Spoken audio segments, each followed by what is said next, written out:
आप देख रहे हैं आपका अपना यूट्यूब चैनल जजमेंट अड्डा। और इस वीडियो में मैं आपके लिए लेकर आया हूं अनुच्छेद 370 पर सुप्रीम कोर्ट के लेटेस्ट जजमेंट से जुड़ी हुई महत्वपूर्ण अपडेट। अगर आप चैनल पर नए हैं तो चैनल को सब्सक्राइब जरूर कीजिएगा। चलिए वीडियो की शुरुआत करते हैं। तो ये आप देखिए, सुप्रीम कोर्ट जम्मू कश्मीर से अनुच्छेद 370 हटाने के मामले में सुप्रीम कोर्ट इसी महीने सुनाएगा फैसला। जम्मू कश्मीर को विशेष दर्जा देने वाले अनुच्छेद 370 और 35A को समाप्त करने के मामले में सुप्रीम कोर्ट इसी महीने फैसला सुना सकता है। केंद्र सरकार ने 5 अगस्त 2019 को जम्मू कश्मीर को विशेष दर्जा देने वाले अनुच्छेद 370 व अनुच्छेद 35A को समाप्त कर दिया था। याचिकाकर्ताओं में जम्मू कश्मीर के दो प्रमुख राजनीतिक दल नेशनल कॉन्फ्रेंस और पीडीपी के नेता शामिल हैं। तो दोस्तों, केंद्र सरकार के द्वारा 5 अगस्त 2019 को जम्मू कश्मीर को विशेष राज्य का दर्जा देने वाला जो आर्टिकल 370 था उसको ख़त्म कर दिया गया था। इसके खिलाफ, इस फैसले के खिलाफ जो है सुप्रीम कोर्ट के अंदर चुनौती देने के लिए 23 याचिकाएं जो है वो दायर की गई थी, जिन पर 16 दिन तक सुप्रीम कोर्ट के अंदर सुनवाई करने के पश्चात सुप्रीम कोर्ट ने जो निर्णय है उसको आरक्षित रख लिया, रिजर्व रख लिया। मैं आपको ये भी बता दूं कि सुप्रीम कोर्ट के द्वारा इस मामले पर सुनवाई करने के लिए 5 जजों की एक संवैधानिक बेंच का जो है गठन किया गया था।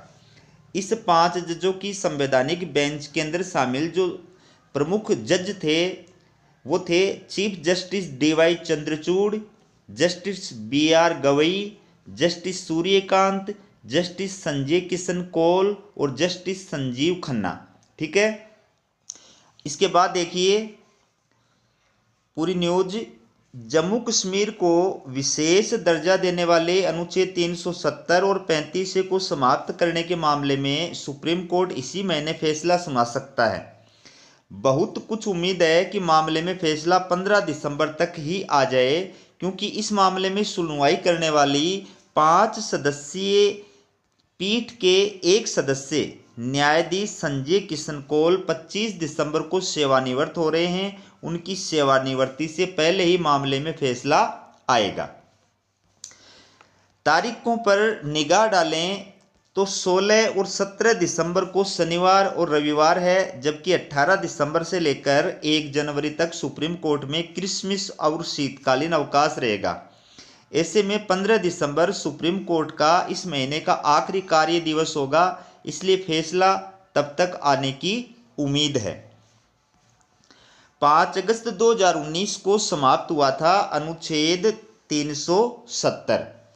केंद्र सरकार ने 5 अगस्त 2019 को जम्मू कश्मीर को विशेष दर्जा देने वाले अनुच्छेद 370 व अनुच्छेद 35A को समाप्त कर दिया था।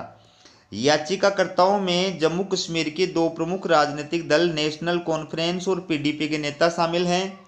याचिकाकर्ताओं में जम्मू कश्मीर के दो केंद्र शासित प्रदेशों जम्मू कश्मीर व लद्दाख में बांटे जाने के कानून जम्मू कश्मीर पुनर्गठन एक्ट को भी चुनौती दी गई है। तो इसके साथ ही केंद्र सरकार के द्वारा जम्मू कश्मीर पुनर्गठन अधिनियम जो है 2019 वो पारित करके और जम्मू कश्मीर का दो केंद्र शासित प्रदेशों के अंदर विभाजन कर दिया गया था। एक का नाम था जम्मू कश्मीर, दूसरे का नाम था लद्दाख। ठीक है, तो जो जम्मू कश्मीर केंद्र शासित प्रदेश है वहाँ पर विधानसभा का प्रावधान किया गया है कि वहाँ विधानसभा होगी, जबकि जो लद्दाख है उसके अंदर विधानसभा का प्रावधान नहीं किया गया है। ठीक है, इसके बाद देखिए प्रधान न्यायाधीश DY चंद्रचूड़ की अध्यक्षता वाली 5 सदस्यीय संविधान पीठ ने 16 दिन चली लंबी सुनवाई पूरी होने पर 5 सितंबर को फैसला सुरक्षित रख लिया था। करंट अफेयर्स की दृष्टि से प्लस जीके की दृष्टि से इंपॉर्टेंट टॉपिक है। 3 साल तक ठंडे बस्ते में पड़ा रहा मामला। जस्टिस चंद्रचूड़ के अलावा पीठ में justice Sanjay Kishan Kaul, justice Sanjiv Khanna, justice BR Gavai और जस्टिस सूर्यकांत शामिल थे। सुप्रीम कोर्ट में यह मामला करीब 3 साल तक ठंडे बस्ते में पड़ा रहा। मार्च 2020 के बाद मामले में 2 अगस्त को संविधान पीठ में नियमित सुनवाई शुरू हुई थी और 5 सितंबर को फैसला सुरक्षित हुआ था। इसके बाद सुनवाई करने वाली पीठ के एक न्यायाधीश हो रहे हैं रिटायर। नियम है कि किसी मामले में सुनवाई के बाद फैसला सुरक्षित होने पर उस पीठ में शामिल न्यायाधीशों की सेवानिवृत्ति से पहले फैसला सुना दिया जाता है। ये सर्वोच्च न्यायालय का रूल है कि अगर कोई पीठ जो है वो किसी मामले की सुनवाई कर रही है और उसके द्वारा सुनवाई कंप्लीट होने के पश्चात जो डिसीजन है उसको रिजर्व रख लिया जाता है, और इस दौरान अगर कोई न्यायाधीश रिटायर होने वाला होता है, उस पीठ का कोई भी न्यायाधीश अगर रिटायर होने वाला होता है तो उसके रिटायर होने से पहले पहले उस मामले पर जो फाइनल डिसीजन है वो सुना दिया जाता है। तो अगर ऐसा नहीं होता है और पीठ का कोई न्यायाधीश फैसला सुनाए बगैर सेवानिवृत्त हो जाता है तो वह मामला दोबारा नए सिरे से सुनवाई के लिए नई पीठ के सामने लाया जाता है। ये देखो कितना बड़ा रूल है कि अगर कोई पीठ के अंदर शामिल न्यायाधीश जो है वो रिटायर हो जाए और फैसला नहीं सुनाया जाए उससे पहले, तो फिर क्या होगा, फिर जो है दोबारा नई पीठ का गठन किया जाएगा और दोबारा उस मामले पर नए सिरे से सुनवाई की जाएगी। ठीक है, तो इस मामले में सुनवाई करने वाली पीठ के न्यायाधीश संजय किशन कौल 25 दिसंबर को सेवानिवृत्त हो रहे हैं, इसलिए फैसला उससे पहले आने की उम्मीद है। तो देखते हैं क्या फैसला आता है अनुच्छेद 370 पर सर्वोच्च न्यायालय का। भारत सरकार ने अनुच्छेद 370 को हटाने की प्रक्रिया को संविधान सम्मत बताया।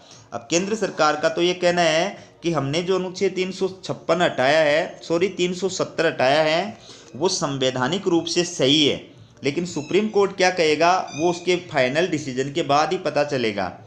देखिए, मामले में बहस के दौरान याचिकाकर्ताओं की ओर से अनुच्छेद 370 समाप्त करने की प्रक्रिया पर सवाल उठाते हुए उसे गैर कानूनी और असंवैधानिक ठहराया गया था। याचिकाकर्ताओं का कहना था कि अनुच्छेद 370 समाप्त करने की अपनाई गई प्रक्रिया असंवैधानिक और गलत है, जबकि भारत सरकार ने प्रक्रिया को संविधान सम्मत बताया था। सरकार ने कोर्ट के समक्ष संवैधानिक प्रावधान और विभिन्न संधियों विलय पत्रों का हवाला देते हुए कहा था कि अनुच्छेद 370 एक अस्थायी प्रावधान था जिसे समाप्त करने का भारत के राष्ट्रपति को अधिकार है। इसके बाद सरकार ने अनुच्छेद 370 को हटाने की तरफदारी करते हुए ये भी कहा था कि इसके हटने से जम्मू कश्मीर के लोग भारत के अन्य नागरिकों के समान आ गए हैं, उन्हें भी वे कानूनी अधिकार और केंद्रीय योजनाओं के लाभ मिलने लगे हैं जो पहले नहीं मिलते थे। इसके अलावा केंद्र सरकार ने यह भी कहा कि अनुच्छेद 370 समाप्त होने के बाद जम्मू कश्मीर में प्रगति हुई है, वहाँ उद्योग और पर्यटन को बढ़ावा मिला है, आतंकवाद पर अंकुश लगा है। तो याचिकाकर्ताओं के अपने तर्क हैं, वो तर्क दे करके ये सिद्ध कर रहे हैं कि अनुच्छेद 370 जो उठाया गया है वो संवैधानिक और गलत है, और दूसरी तरफ केंद्र सरकार के अलग तर्क हैं। केंद्र सरकार इसको संवैधानिक रूप से सही मान रही है और इसके फेवर में तर्क दे रही है। अब देखते हैं कि सुप्रीम कोर्ट जो है इसके ऊपर फाइनल जो डिसीजन है वो क्या देता है और इसका जो रिजल्ट होता है वो क्या होता है। इसके साथ ही साथ मैं आपको ये भी बता दूं कि जम्मू कश्मीर पुनर्गठन संशोधन बिल 2023 जो है वो संसद के अंदर प्रस्तुत किया गया है। ठीक है, तो इसके अंदर जो जम्मू कश्मीर है उसके अंदर सीटों के आरक्षण का प्रावधान किया गया है। तो इस संशोधित बिल के अनुसार ये प्रावधान किया गया है कि जो जम्मू कश्मीर की विधानसभा है उसमें जो विस्थापित कश्मीरी पंडित होंगे उनके लिए 2 स्थान आरक्षित किए जाएंगे, जो पीओके विस्थापित होंगे उनके लिए 1 सीट आरक्षित की जाएगी। ठीक है, ये तो सीटों का विधानसभा के अंदर आरक्षण किया गया है, यानी 3 सीटें टोटल जो है वो जम्मू कश्मीर पुनर्गठन संशोधन अधिनियम बिल 2023 के द्वारा 3 सीटें जम्मू कश्मीर विधानसभा में आरक्षित की गई हैं, जिसमें 2 सीटें हैं विस्थापित कश्मीरी पंडितों की और 1 सीट है पीओके विस्थापित की। तो जो कश्मीरी विस्थापित पंडित को 2 सीट आरक्षित की गई है उसमें 1 सीट जो है वो महिला के लिए आरक्षित की गई है।